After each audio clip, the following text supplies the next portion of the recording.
am Dr. N.P. Singh, working as Senior Consultant Internal Medicine, healing hospital sector 34 Chandigarh. आज हम pneumonia के बारे में बात करेंगे। जैसे आजकल सर्दी का मौसम शुरू हो भी चुका है, तो इसमें निमोनिया एक बड़ी कॉमन सी बीमारी है और इसके बारे में हमें सब कुछ जानना चाहिए। पहली बात तो निमोनिया होता क्या है। Pneumonia basically is an inflammation of the lungs. जैसे चेस्ट, छाती में जिसको इन्फेक्शन हो जाती है उसको हम निमोनिया कहते हैं।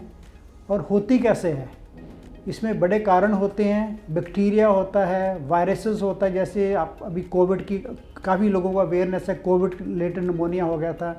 कई और भी वायरल कॉजेज़ होते हैं, इन्फ्लुएंजा वायरस है। बैक्टीरियल कॉज, फंगल कॉजेज़ भी होते हैं। तो बैक्टीरियल, वायरल, फंगल कॉजेज़ हैं जिससे लंग्स में इन्फेक्शन हो जाती है, जिसको हम निमोनिया कहते हैं।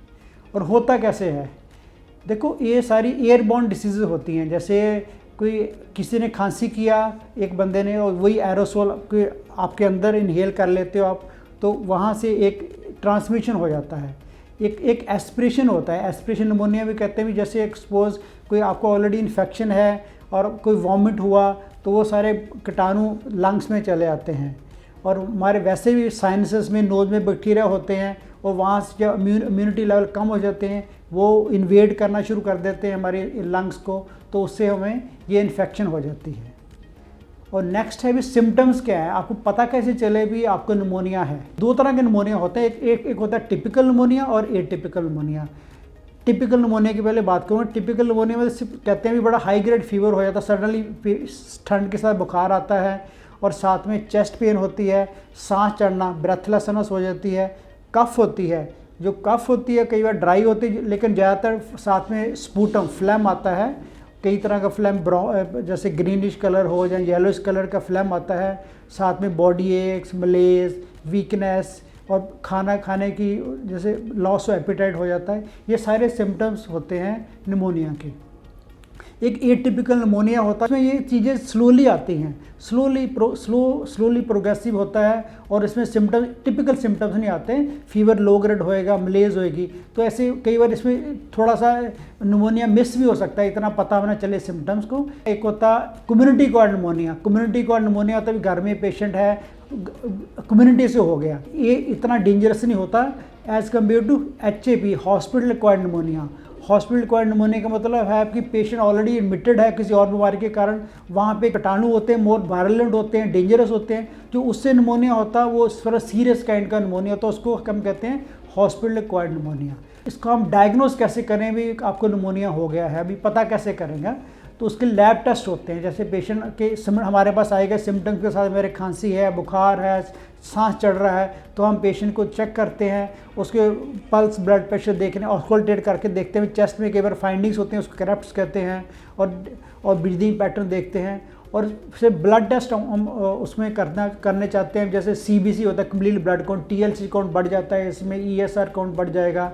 और साथ में चेस्ट एक्सरे होता है, मोस्ट कॉमन। चेस्ट एक्सरे में बड़ा अच्छा पता चल जाता है निमोनिया है या नहीं है और कितना है। तो सारे टेस्टों से हम डायग्नोस करते हैं भी कैसा निमोनिया है और कितनी सीवियरिटी ऑफ निमोनिया है।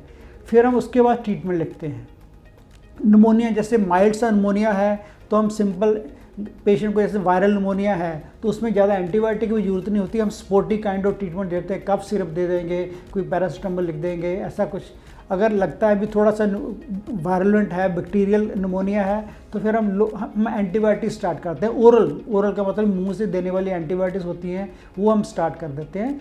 वो हम 7 दिन का कोर्स देते हैं। साथ में स्पोर्टिव ट्रीटमेंट, कफ सिरप देते हैं, पैरासिटामोल देते हैं, बेड रेस्ट की एडवाइस करते हैं। और इसके साथ आप पेशेंट को खूब सारा रेस्ट चाहिए और खूब सारा इंटेक अच्छा होना चाहिए, लिक्विड ज़्यादा लेनी चाहिए। और ये सारा इसके साथ हफ्ते 10 दिन में सारा इसका कोर्स ख़त्म हो जाता है। और सबसे ज़रूरी बात है भी हमें इसी से बचना कैसे चाहिए। जैसे आजकल जैसे सीज़न है, तो जैसे चेंज ऑफ सीज़न है, तो हमें we should keep ourselves well protected, थोड़ा वार्म क्लोथिंग रखें। और सेकेंडली क्लोज जैसे एनवायरनमेंट है, किसी को खांसी जुकाम है उससे दूर रहें, बिल्कुल किसी से दूसरे से होने का डर है, ठीक है। सडन चेंज ऑफ टेम्परेचर को अवॉइड करें। खाना, इम्यूनिटी लेवल अच्छा होना चाहिए। तो उससे सारा इससे निमोनिया से प्रोटेक्शन हो जाती है। इसके बाद भी कोई आपके क्वेश्चन या कमेंट्स हो तो आप हमें कमेंट सेक्शन में डाल सकते हैं, हम आपका उसका जवाब देंगे। Thank you very much.